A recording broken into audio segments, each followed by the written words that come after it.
Hello bike লাভার দর্শক বন্ধুরা, আসসালামু আলাইকুম। কেমন আছেন সবাই? আশা করি সবাই অনেক ভালো আছেন।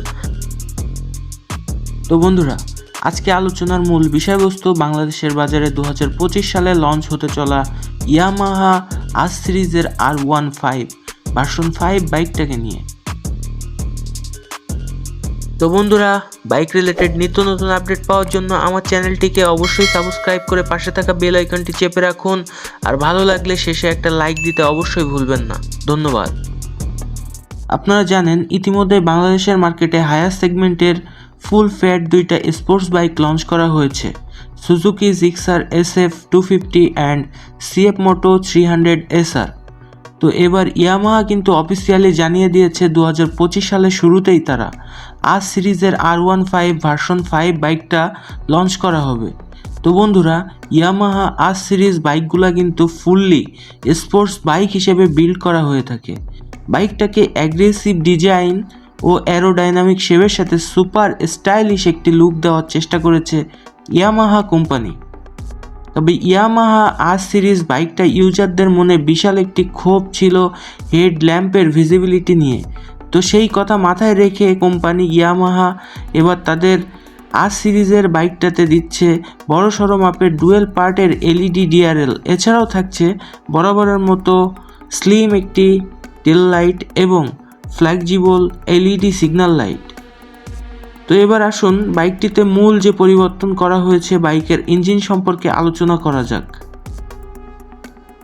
তো বন্ধুরা, বাইকটিতে কিন্তু সম্পূর্ণ একটি 155 সিসির লিকুইড কুল 4 স্ট্রোক SOHC 4 ভালভের একটি FI ইঞ্জিন বিল্ড করা হয়েছে এবং ইয়ামাহা কোম্পানির তথ্য অনুযায়ী বাইকটিতে VVA টেকনোলজি ব্যবহার করা হয়েছে।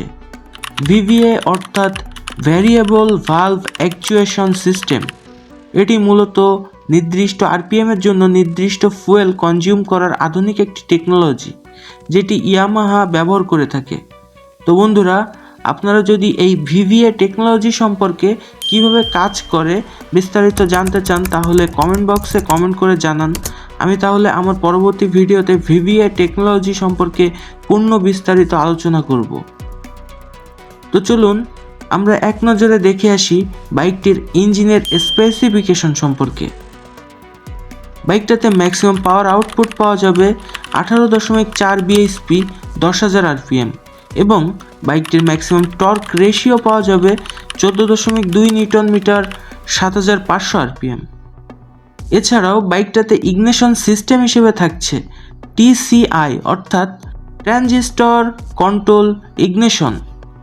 বাইকটাতে ক্লাস হিসেবে ব্যবহার করা হয়েছে স্লিপার ক্লাস, যে কারণে রাইডিংয়ের সময় কমফোর্টের কথা বিবেচনা করা যায়। বাইকটাতে গিয়ার হিসেবে পেয়ে যাচ্ছেন 6 স্পিড ম্যানুয়াল একটি গিয়ার বক্স।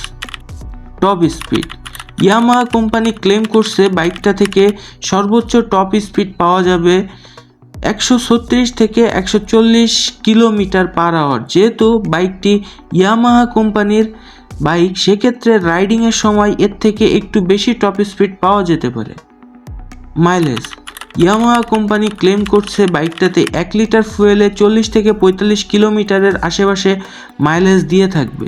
তবে রাইডিং স্টাইলের উপরে ভিত্তি করে মাইলেজ কিছুটা কম বেশি হতে পারে। তো আসুন এবার আলোচনা করা যাক এই ভিডিওর মূল আকর্ষণ বাইকের প্রাইস সম্পর্কে। যেহেতু বাংলাদেশের বাজারে ইতিমধ্যে হায়ার সেগমেন্টে বেশ কয়েকটি বাইক 5 লক্ষ টাকার ভিতরে বাইক কোম্পানিগুলো বাংলাদেশের বাজারে লঞ্চ করে দিয়েছে, সেক্ষেত্রে 2025 সালের শুরুতেই ইয়ামাহা কোম্পানি তাদের ইয়ামাহা আর সিরিজের মধ্য দিয়ে R15 ভার্সন 5 বাইকটার মাধ্যমে বাংলাদেশের বাজারে নতুন চমক নিয়ে আসবে। ইয়ামাহা কোম্পানি তাদের এই বাইকটার সঠিক প্রাইস লিস্ট এখনও পর্যন্ত দেওয়া হয়নি, তবে আমি মনে করি এই বাইকটার প্রাইস বাংলাদেশের বাজারে 5 লক্ষ টাকার নিচে করা উচিত। যদিও বা ইয়ামাহা স্পেশাল একটি ব্র্যান্ড, তবুও বাংলাদেশের বাজারে অন্যান্য ব্র্যান্ডের বাইকের দাম দর বিবেচনা করে আশা করা যায় বাইকটার প্রাইস 5 লক্ষ টাকার নিচে থাকবে। তো বন্ধুরা, বাইকটি বাংলাদেশের বাজারে আসলে দাম কত হলে বাজেট ফ্রেন্ডলি হতে পারে কমেন্ট করে জানাবেন অবশ্যই। ভিডিওটি শেষ পর্যন্ত দেখার জন্য অসংখ্য ধন্যবাদ। দেখা হবে পরবর্তী কোনো ভিডিওতে। সে পর্যন্ত সবাই সুস্থ ও সুন্দর থাকুন। খোদা হাফেজ।